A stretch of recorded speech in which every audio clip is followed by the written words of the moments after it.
গ্রীষ্মের শুরুতে ঝালকাঠি পৌরসভার ওয়ার্ডগুলোতে দেখা দিয়েছে চরম পানি সংকট।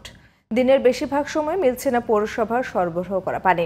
নষ্ট পাম্প ও দুর্বল অবকাঠামোকে দুষছেন পৌর কর্তৃপক্ষ। তবে শিগগিরই আধুনিক প্রযুক্তির মাধ্যমে পানি সরবরাহ ব্যবস্থার উন্নয়নের আশ্বাস দিয়েছেন সংশ্লিষ্টরা।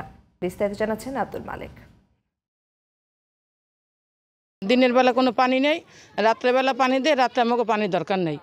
বয়স্ক লোক গুড়োগারা সবাই নদীতে গোসল করা লাগে। এই দুপুরবেলা উজু করতে পারি না, গোসল করতে পারি না, জীব সব নদীতে গোসল করে, সব দিকের লোক।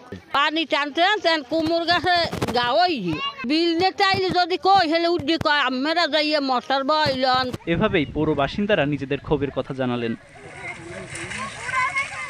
এদিকে ঝালকাঠি পৌরসভার কাঠপট্টি, লঞ্চঘাট, কলাবাগান ও কৃষ্ণকাঠি এলাকায় প্রতিদিন পানির জন্য পাত্র হাতে লাইন ধরেন স্থানীয়রা। প্রায় 2 বছর ধরে দিনের বেশিরভাগ সময় এসব এলাকায় পানি সরবরাহ নেই বললেই চলে। নদী থেকে পানি টেনে আমাদের সর্ব ধরনের কাজ করতে হয়। তারও পয়সায় বলা হয়েছে কইতেছে আমাগো ফিল্টার নষ্ট, মেশিন নষ্ট। এই যদি নদী না থাকতো তাহলে তো গোসল করার সমস্যা হয়ে যেত।